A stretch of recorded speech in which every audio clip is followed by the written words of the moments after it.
Dan pers, hari ini LMKN dikunjungi oleh rekan-rekan pers, kemudian ada pemilik brand ya, Iya.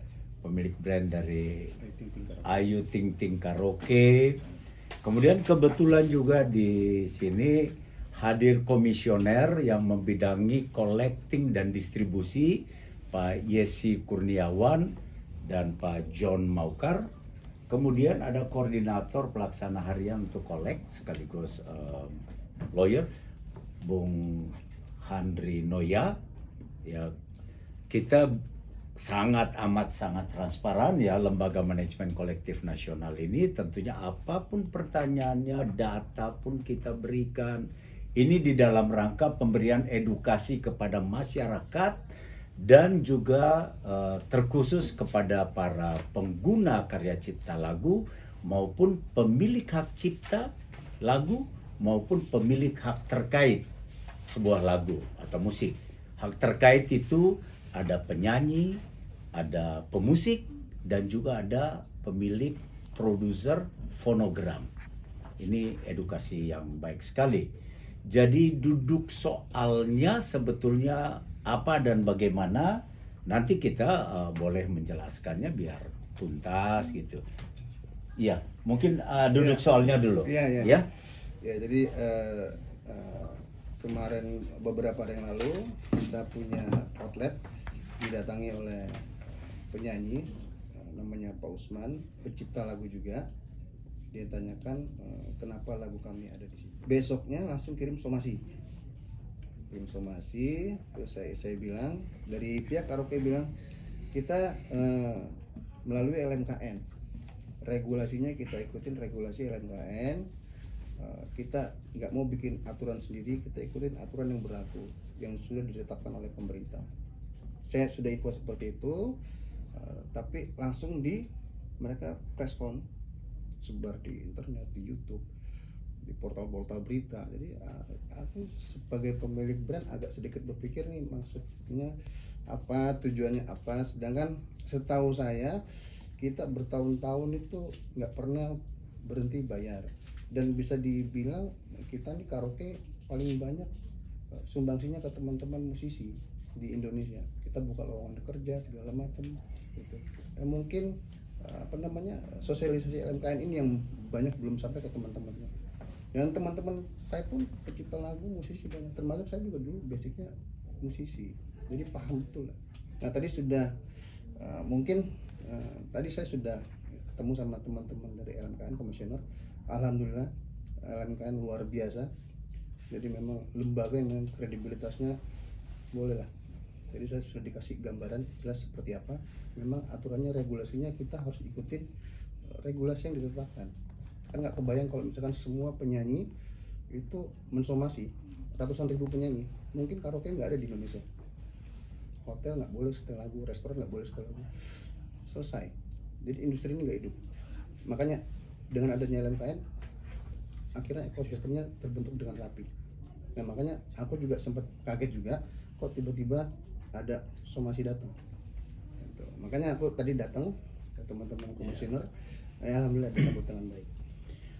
Oke, makasih Bang ya. Jadi nanti Perbidang bisa menjelaskannya, Pak Noya. Intinya bahwa LMKN itu sebuah lembaga yang dibentuk atas amanat Undang-Undang Nomor 28 Tahun 2014 tentang hak cipta. Terkhusus mengatur tentang performing rights, bukan mechanical rights. Jadi ini juga harus terjelaskan. Yang diurusi oleh LMKN hanyalah performing rights, hak mengumumkan. Para pemilik hak cipta maupun hak terkait hanya bisa mendapatkan hak ekonominya manakala yang bersangkutan atau pemilik hak cipta maupun hak terkait itu memberikan kuasa atau terdaftar di salah satu lembaga manajemen kolektif. Di Indonesia ada sekian banyak lembaga manajemen kolektif. Oleh karena itu di pasal 89 Undang-Undang tentang hak cipta diatur bahwa lembaga manajemen kolektif nasional sebagai one gate policy, polisi satu pintu, gitu, untuk mengurusi kegiatan performing rights Indonesia. Untuk lebih lengkap, Bung Henry Noya SHMH dapat menjelaskannya sesuai dengan regulasi yang ada. Karena ini lembaga bantu pemerintah non APBN, nomenklaturnya seperti itu. Silakan Pak Noya. Terima kasih Pak Ketua, Pak Riko, selamat datang teman-teman wartawan, terima kasih. Saya tertarik tadi pertanyaan teman-teman wartawan itu, bagaimana kalau dia belum menjadi anggota LMK?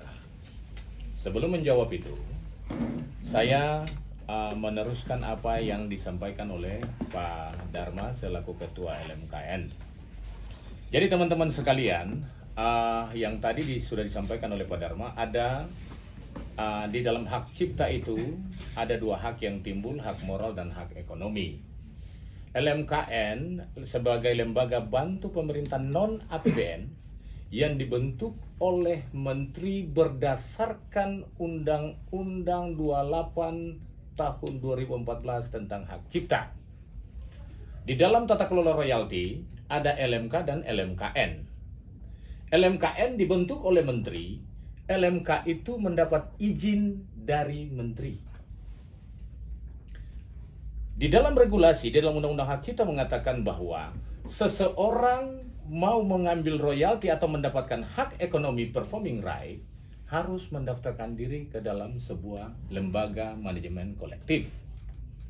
Pertanyaan yang menarik tadi adalah kalau dia belum masuk ke satu LMK, bagaimana dapat royaltinya? Saya jawab berdasarkan undang-undang. Dia harus masuk ke salah satu LMK. Kalau dia di hak cipta, ada LMK pencipta. Ada 3 LMK pencipta, yaitu LMK KCI, ada LMK REI, dan ada LMK WAMI untuk hak cipta. Kalau dia sebagai produser, ada LMK hak terkait produser fonogram, seperti LMK Selmi, LMK Armindo. Kalau dia penyanyi, ada LMK Papri, ada LMK Prisindo, ada LMK Pro Intim, ada LMK Ardi. Tinggal dia memilih kemana dia harus mengambil hak ekonominya. Persyaratannya masuk ke dalam LMK. Terkait permasalahan yang sementara terjadi yang Bang Riko alami ini, di dalam Undang-Undang Hak Cipta, Undang-Undang Republik Indonesia Nomor 28 Tahun 2014 tentang Hak Cipta, Pasal 87 ayat 4, tidak dianggap melanggar undang-undang ini apabila pemanfaatan karya sudah membayar kepada LMKN. Dipertegas Peraturan Pemerintah Nomor 56 Tahun 2021 Pasal 3, setiap orang dapat melakukan penggunaan secara komersil lagu dan atau musik dalam bentuk layanan publik yang bersifat komersil dengan membayar royalti kepada pencipta, pemegang hak cipta, dan atau pemilik hak terkait melalui LMKN. Jadi saya pikir tidak ada masalah dalam hal ini karena brand Pariko punya sudah membayar kepada LMKN dan LMKN sudah memberikan sertifikasi lisensi kepada brand karaoke-nya Pariko. Jadi tidak ada pertanggungjawaban dalam bentuk pidana ataupun perdata berdasarkan regulasi ini. Itu dari saya. Terima kasih. Mungkin terkait di LMK hak terkait itu dia masuk ke dalam LMK Pro Intim. Jadi berdasarkan regulasi, berdasarkan Undang-Undang Hak Cipta dan peraturan turunannya, dia sudah tidak mempunyai hak lagi untuk mensomasi sebagai penyanyi. Kalau sebagai pencipta lagu, itulah perintah regulasi tadi. Mungkin dia harus masuk ke salah satu LMK pencipta untuk mendapatkan hak ekonominya. Kira-kira seperti itu Pak Ketua. bagaimana mengelola mendistribusikan royalti itu. Jadi seperti tadi, penyanyi dan pencipta itu memberi kuasa, ya. Apakah dia mendapatkan royaltinya? Dia dapat royaltinya, tapi tidak langsung. Dia mendapatkan itu melalui LMKN. Jadi Bapak kan Aperki, ya. Ayu Ting Ting itu anggota Aperki. Kami mempunyai kerjasama MOU dengan Aperki, sehingga semua anggota Aperki itu sampai sejauh ini taat. Paling Nah, royalti yang dibayarkan itu akan sampai ke pencipta atau penyanyinya. Melalui mana? Melalui LMK di mana dia ada. Nah, sekarang bagaimana alur distribusi itu? Ini yang sangat penting, karena orang selalu berpikir, oh LMKN, itu nanti LMKN atur sesukanya. Ini saya sampaikan, ya.